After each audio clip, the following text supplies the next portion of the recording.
Good, and you? My name's Layla, and I've recently watched 3 videos of yours, Best Top 10 Charlie Kirk Debate Moments of 2024, Oh, no. Students Enraged That I Say College is a Scam, and 10 Unforgettable Charlie Kirk Debates That Shook 2024.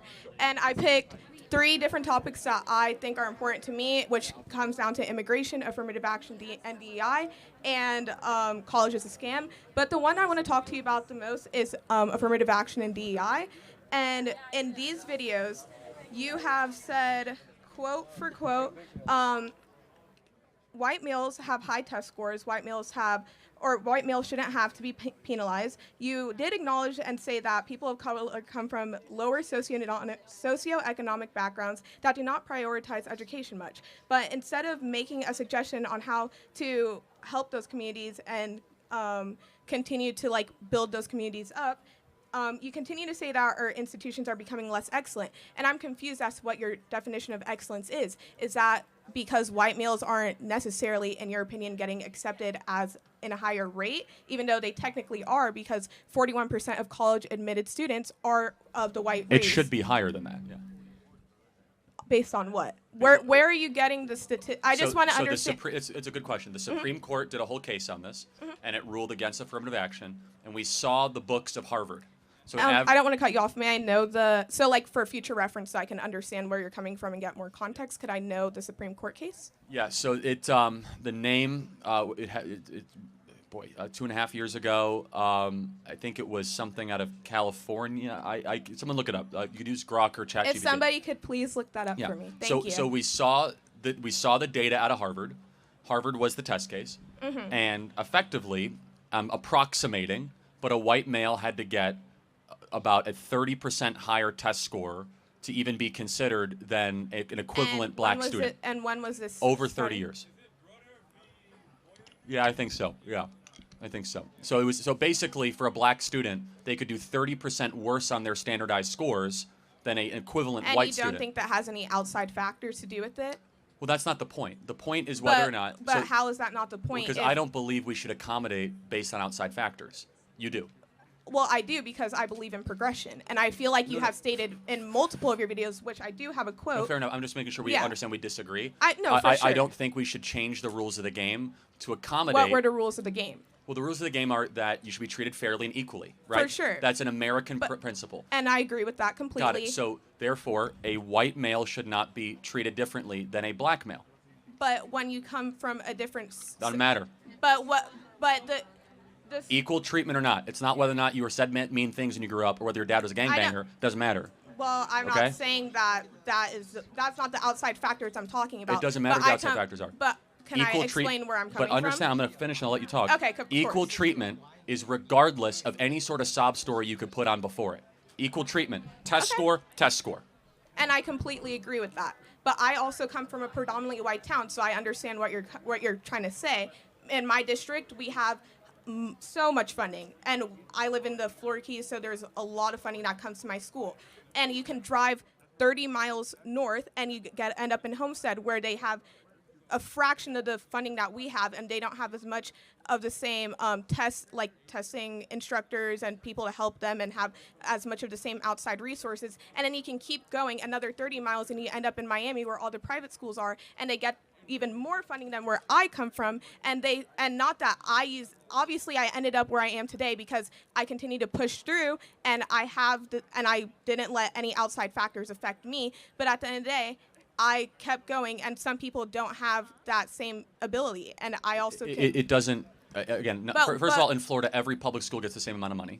Okay, there's an equal funding across the board. But you also get donations from the people in your community. Fair enough, but Florida has... And I know for a fact that my community gets many donations. Florida has the most, you could use equitable funding structure of any school, and has universal school choice, basically.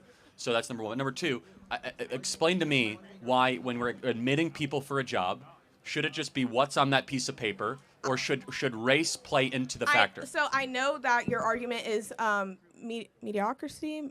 I forgot. I don't really. Mediocrity. Okay, yeah, and I know that, and I also believe in quotas as well, but I don't think that it should be one in one, but they should go hand in hand. Because at the end of the day, if I have just as good as a resume as somebody next to me, I wanna understand where you're getting that jobs are just taking people because they're a woman, because they are black. I just want to see.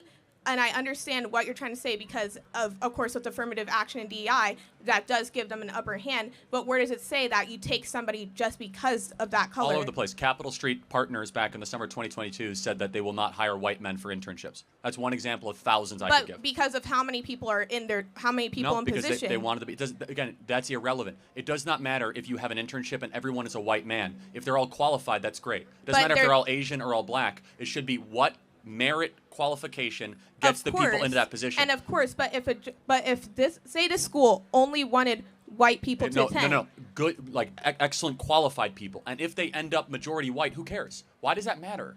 I don't think that matters. I'm saying that affirmative action. No, you are saying it matters. I'm saying that, but I'm not saying for the white male or the black race or the Asian race or the Indian race, or understand what I'm saying? I'm saying that it works in favor for any race and any sex. It works, and it does 1,000%. And I don't understand where you're getting that information. It is anti-white racism that was in the fiber of our laws that is now getting away thanks to President Donald Trump.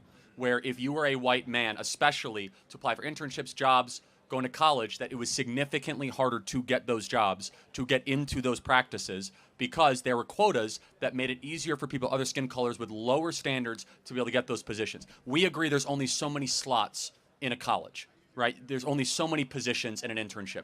It's a limited supply. I completely agree. It is scarcity. So when you have a scarce resource, you have to decide how you're going to divvy up that scarce resource. For sure. In a DEI model, they're going to say, okay, we're not going to do any more than 30% white, and then we'll do 15%. And so you kind of come up with these quotas.